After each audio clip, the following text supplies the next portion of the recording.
প্রিয় শিক্ষার্থীরা, আজকে আমাদের আলোচ্য বিষয় হচ্ছে মানবাধিকার এবং মৌলিক অধিকার। আমরা আজকের এই ভিডিওর মাধ্যমে একাদশ শ্রেণীর পরিণতি ও সুশাসন বিষয়ের প্রথম পত্রের পঞ্চম অধ্যায়ে একটি টপিক মানবাধিকার এবং মৌলিক অধিকার এ সম্পর্কে আমরা বিস্তারিত আলোচনা করব। মানবাধিকার এবং মৌলিক অধিকার নিয়ে আমাদের আজকের এই পর্বে আলোচনা করব। মানবাধিকার হচ্ছে সারা বিশ্ব জুড়ে প্রতিটি মানুষের জন্য নির্ধারিত স্বাভাবিক ও অবিচ্ছেদ্য একটা অংশ, যেটা আমরা সাধারণভাবে বুঝি যে একটা মানুষকে মানুষ হিসেবে বেড়ে ওঠার জন্য যে অধিকারগুলো সে ভোগ করবে, এটাই তার মানবাধিকার। এই মানবাধিকার সারা পৃথিবীর সর্বক্ষেত্রে তার জন্য সমান। আর অপরপক্ষে মৌলিক অধিকার হচ্ছে একটা রাষ্ট্রের সংবিধান দ্বারা ওই রাষ্ট্রের ভিতরে বলবৎ থাকবে এবং সংবিধান দ্বারা স্বীকৃত থাকবে। মানে আইনের দ্বারা কিছু অধিকারকে রাষ্ট্র যখন মৌলিক অধিকার হিসেবে স্বীকৃতি দেয়, সেটাই হচ্ছে ওই রাষ্ট্রের জন্য মৌলিক অধিকার। আচ্ছা, আমরা একটু একটা ভিডিও দেখি। Human rights. What are human rights? Human rights are the fundamental freedoms and protections that belong to every single one of us, regardless of race, gender, sexuality, religion, or beliefs. Rights are about being treated and treating others fairly, and ensuring everyone can make choices about their own lives. They're about justice, freedom, and equality. Here's a quick breakdown of your rights. The Universal Declaration of Human Rights states that all humans are born free and equal in dignity and in rights. They're endowed with reason and conscience and should act towards one another in a spirit of kinship, which means that no matter who you are, the very fact that you're a human being grants you these rights. Your life is your life, and it cannot be unjustly taken from you just because some people don't like you, and that is regardless of what nationality you are, cultural background, religion, or political views.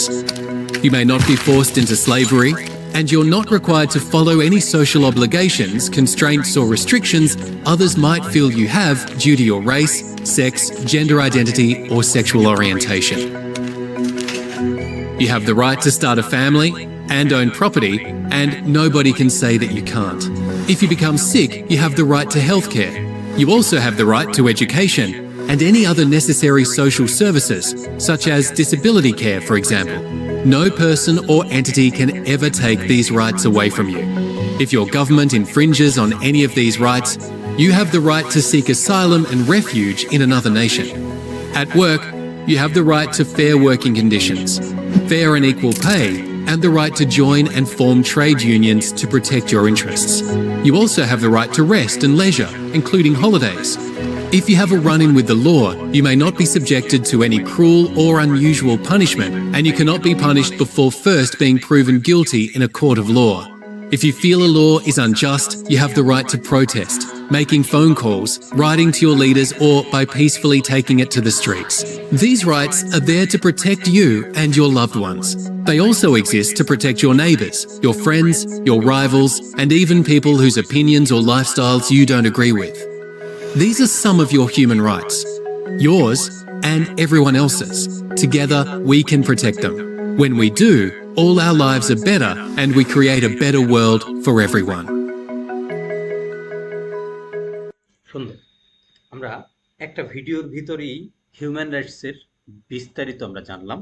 অর্থাৎ একটা মানুষ হিসেবে তোমাকে বেড়ে ওঠার জন্য তুমি সারা পৃথিবীতে যেই রাইটসগুলো তোমার প্রাপ্য, যে রাইটসগুলো তুমি পৃথিবীর নাগরিক হিসেবে তুমি যে রাইটসগুলো ভোগ করার অধিকার রাখো, সেই রাইটসগুলো হচ্ছে হিউম্যান রাইটস। এবং কোনোভাবে যদি তোমার এই হিউম্যান রাইটস বা মানবাধিকার লঙ্ঘিত হয়, তাহলে সেটার তোমার প্রোটেস্ট পাওয়ারও ব্যবস্থা রয়েছে।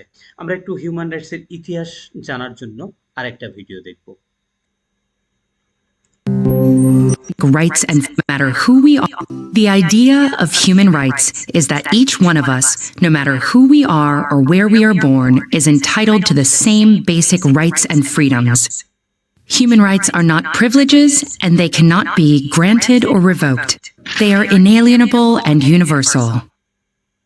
That may sound straightforward enough, But it gets incredibly complicated as soon as anyone tries to put the idea into practice. What exactly are the basic human rights?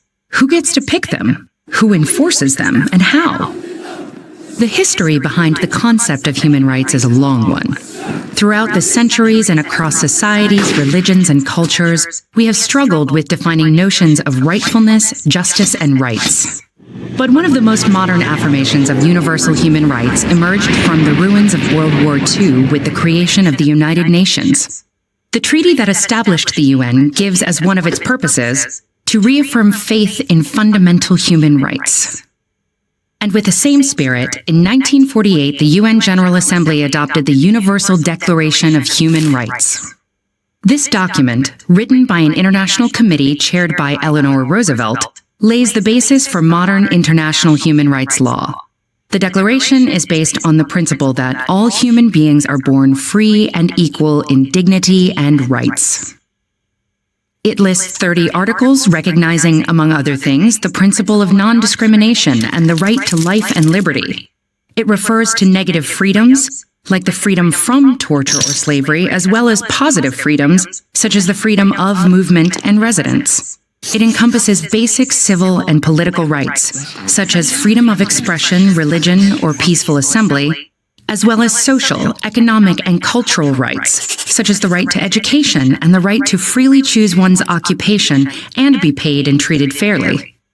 The Declaration takes no sides as to which rights are more important, insisting on their universality, indivisibility, and interdependence.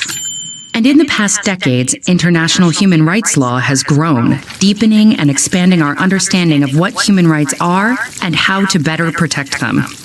So if these principles are so well developed, then why are human rights abused and ignored time and time again all over the world? The problem, in general, is that it is not at all easy to universally enforce these rights or to punish transgressors. The UDHR itself, despite being highly authoritative and respected, is a declaration, not a hard law. So when individual countries violate it, the mechanisms to address those violations are weak. For example, the main bodies within the UN in charge of protecting human rights mostly monitor and investigate violations, but they cannot force states to, say, change a policy or compensate a victim. That's why some critics say it's naive to consider human rights a given in a world where state interests wield so much power. Critics also question the universality of human rights and emphasize that their development has been heavily guided by a small number of mostly Western nations to the detriment of inclusiveness. The result? A general bias in favor of civil political liberties over socio-political rights and of individual over collective or groups' rights.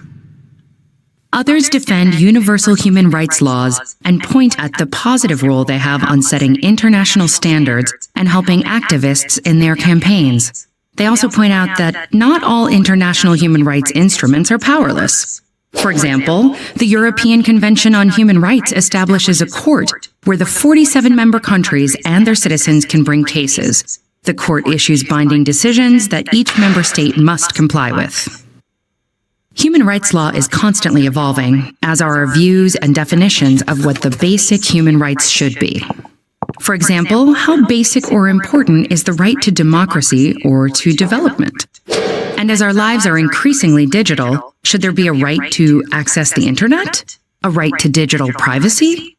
What do you think? চমৎকার। আমরা এই ভিডিওটার মাধ্যমেই মানবাধিকারের যে ইতিহাসটা এটাকে সংক্ষেপে বুঝতে পারলাম। আমরা আরেকটু ক্লিয়ার হওয়ার জন্য আমরা একটু দেখি যে মানবাধিকারের উদ্ভব এবং ইতিহাসটা কিভাবে হয়েছে। যে প্রাচীন যুগে গ্রিস এবং রোম সাম্রাজ্যে মানবাধিকারের প্রথম ধারণার সূত্রপাত হয়। মধ্যযুগে এসে আমরা সবাই জেনে থাকবো যে ইংল্যান্ডে মেগনা কার্টা, যেটা 1215 খ্রিস্টাব্দে, এটা ছিল মানে তৎকালীন ক্ষমতাসীনদেরকে অধিকারকে খর্ব করে সাধারণ নাগরিকদের মানে সীমিত আকারে নাগরিকদের কিছু অধিকার প্রতিষ্ঠা করার একটা লিখিত দলিল, যেটা এখনো আমরা যেটা জানি যে ইংল্যান্ডের মানে কনস্টিটিউশনের রিটেন রূপ হিসেবে আমরা এখনো এটাকে দেখতে পাই। এরপরেও আধুনিক যুগে এসে মানবাধিকারের বিপ্লব ঘটেছে ফরাসি বিপ্লবের মধ্য দিয়ে, এবং এর প্রসার ঘটে হচ্ছে জাতিসংঘের মানবাধিকার সনদের মাধ্যমে, যেটা 1948 সালে স্বাক্ষরিত হয়।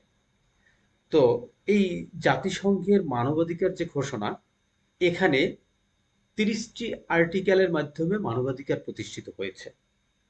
30টি আর্টিকেলে মানবাধিকারের বিভিন্ন দিক সম্পর্কে আলোচিত হয়েছে, যার মধ্যে গুরুত্বপূর্ণ কিছু দিকের ভিতরে আছে, যেটা জীবনের অধিকার, দাসত্ব থেকে মুক্তির অধিকার। আমরা জেনে থাকবো যে একটা সময় দাস প্রথা ছিল, তখন হচ্ছে এই দাসত্ব থেকে মুক্ত হওয়া অধিকার একটা, মানে দাসত্বটা মানে মানবাধিকারের চরম লঙ্ঘন হিসেবে ছিল।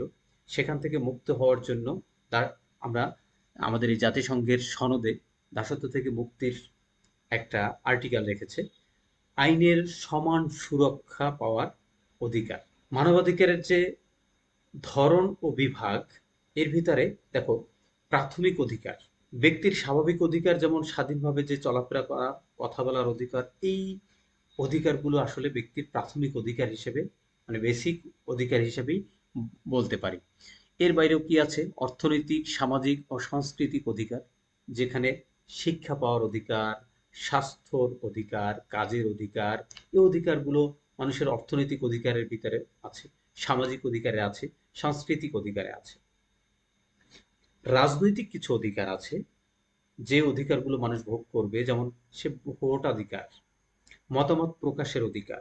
এবার একটু আসি, মানবাধিকার হচ্ছে আমরা এতক্ষণ যেটা জানলাম, যে সারা পৃথিবীব্যাপী, ওয়ার্ল্ড ওয়াইড মানবাধিকারের পরিবর্তন হবে না। তুমি মানুষ হিসাবে বেঁচে থাকার জন্য যে অধিকারগুলো তোমাকে আন্তর্জাতিক সংগঠন হিসাবে জাতিসংঘ স্বীকৃতি দিয়েছে তার জাতিসংঘের মানবাধিকার সনদে, সে অধিকারগুলো সারা পৃথিবী ব্যাপী প্রত্যেকটা মানুষ ভোগ করার জন্য অধিকার রাখে। যদি কোনো কারণে সেই অধিকার খর্বিত হয়, সে অধিকারকে খর্ব করা হয়, তাহলে সে এই জাতিসংঘ সনদের আওতায়, এমনকি রাষ্ট্রীয় কিছু আইনের আওতায় সে প্রতিকার চাইতে পারে। এবারে আমরা যে বিষয়টা নিয়ে আলোচনা করব সেটি হচ্ছে মৌলিক অধিকার। মানবাধিকারের সাথে আমরা অনেক সময়ই গোলায়ে ফেলি যে আসলে কোনটা মানবাধিকার আর কোনটা মৌলিক অধিকার। একটা কথা আছে যে সকল মৌলিক অধিকারই মানবাধিকার, কিন্তু সকল মানবাধিকার মৌলিক অধিকার না। একটু আমরা বাংলাদেশের মৌলিক অধিকার সম্পর্কে প্রাথমিক ধারণা আমরা ছোটবেলা থেকে জেনে এসেছি যে 5টা মৌলিক অধিকারের কথা, কিন্তু এই 5টাই কিন্তু মৌলিক অধিকার না, এর বাইরেও বাংলাদেশের ক্ষেত্রে মৌলিক অধিকার আছে। তো তাহলে মৌলিক অধিকারের প্রাথমিক ধারণায় আমরা কি বলতে পারি?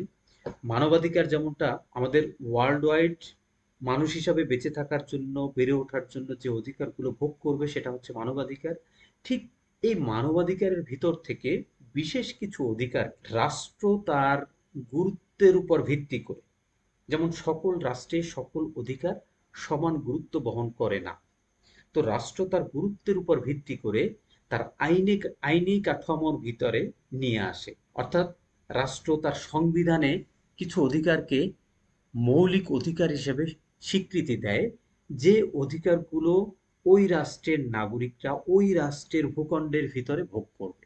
অর্থাৎ সকল মৌলিক অধিকারই রাষ্ট্র শুধুমাত্র ওই রাষ্ট্রের ভিতরে, ওই রাষ্ট্রের সীমানার ভিতরে বসে ওই রাষ্ট্রের নাগরিকরা ভোগ করবে। এখন এই মৌলিক অধিকার, তাহলে আমরা যেটা পেলাম, মৌলিক অধিকার হচ্ছে ওই রাষ্ট্র কর্তৃক স্বীকৃত, অর্থাৎ ওই রাষ্ট্রের ভিতরেই তাহলে সে ভোগ করবে, এবং কোনো কারণে যদি মৌলিক অধিকার লঙ্ঘিত হয়, সে ওই মৌলিক অধিকার পাওয়ার জন্য, অধিকার ভোগ করার জন্য সে আপিল করতে পারে। ওকে, তো তাহলে বাংলাদেশের সম্পর্কে আমরা যে 5টা অধিকারের কথা ইতিপূর্বে ছোটবেলা থেকে জেনে এসেছি, সে 5টার বাইরে আমাদের মৌলিক অধিকারগুলো আসলে কি আমরা একটু এক নজরে দেখতে চাই।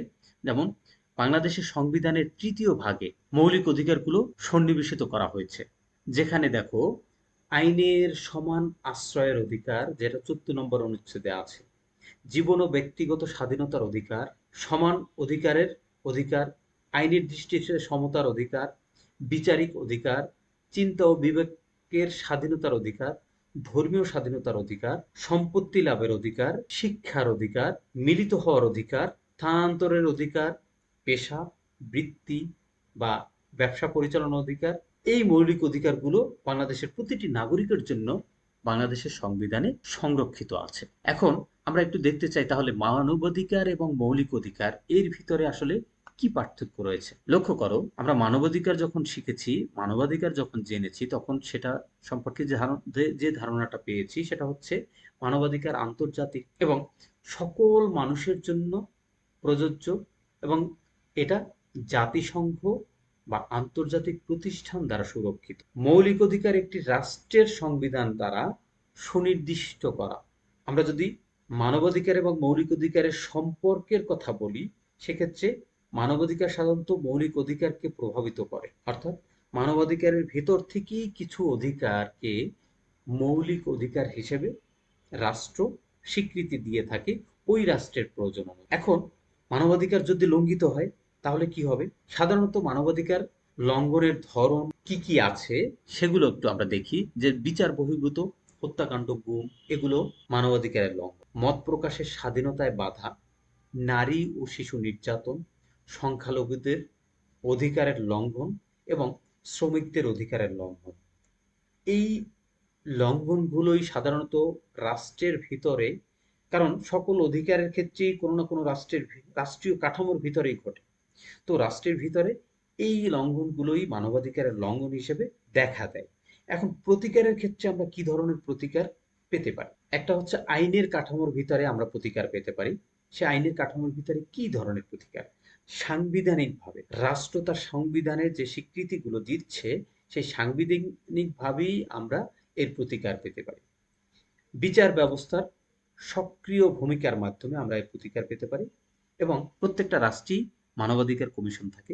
এই কমিশনের অধীনে আমরা প্রতিকার পেতে পারি। এর বাইরেও আমরা আইনি কাঠামোর বাইরে কি ধরনের আরো প্রতিকার পেতে পারি, তার মধ্যে রয়েছে আমরা সাংবাদিকতা এবং গণমাধ্যমের একটা বড় ভূমিকা এখানে রয়েছে, যে তাদের মাধ্যমে আমরা মানবাধিকার লঙ্ঘিত হলে সেটা প্রকাশিত হতে পারে এবং প্রতিকার পেতে পারি। জাতীয় ও আন্তর্জাতিক যে সকল সংস্থা রয়েছে সেই সংস্থার মাধ্যমে, হ্যাঁ, যেমন amnesty international, human rights watch, হ্যাঁ, এগুলো একটা আন্তর্জাতিক সংগঠন। এগুলোর মাধ্যমে আমরা মানবাধিকার লঙ্ঘিত হলে সেগুলোর ব্যাপারে প্রতিকার পেতে পারি। সচেতনতা এবং শিক্ষা, মানবাধিকার লঙ্ঘন যাতে না হয় এই জন্য সচেতনতার প্রয়োজন, এবং শিক্ষার প্রসার হলে মানবাধিকার লঙ্ঘন কমে যাবে। আইন সংস্কার এবং কার্যকরভাবে বাস্তবায়ন করা। যদি কোনো আইনে ত্রুটি থাকে যেটা মানবাধিকার লঙ্ঘনকে আইনের মাধ্যমে সুরক্ষা দিতে পারি না, এরকম যদি কোনো ত্রুটি থাকে সেগুলোকে সংস্কার করে আমরা এর প্রতিকার নিতে পারি। দুর্নীতির বিরুদ্ধে পদক্ষেপ, মানবাধিকার লঙ্ঘনের ক্ষেত্রে দুর্নীতি একটা প্রধান নিয়ামক হিসেবে কাজ করে। সো এই দুর্নীতির বিরুদ্ধে যদি রাষ্ট্র পদক্ষেপ গ্রহণ করতে পারে তাহলে আমরা মানবাধিকার লঙ্ঘন কমে আসবে। আন্তর্জাতিক সহযোগিতা এবং সমর্থন, আন্তর্জাতিক বিভিন্ন রাষ্ট্রীয় সহযোগিতা এবং সমর্থন পাওয়ার মাধ্যমে আমরা মানবাধিকার লঙ্ঘন এর প্রতিকার পেতে পারি। এই হচ্ছে আমাদের আজকের এই আলোচ্য বিষয়বস্তু, মানবাধিকার এবং মৌলিক অধিকার।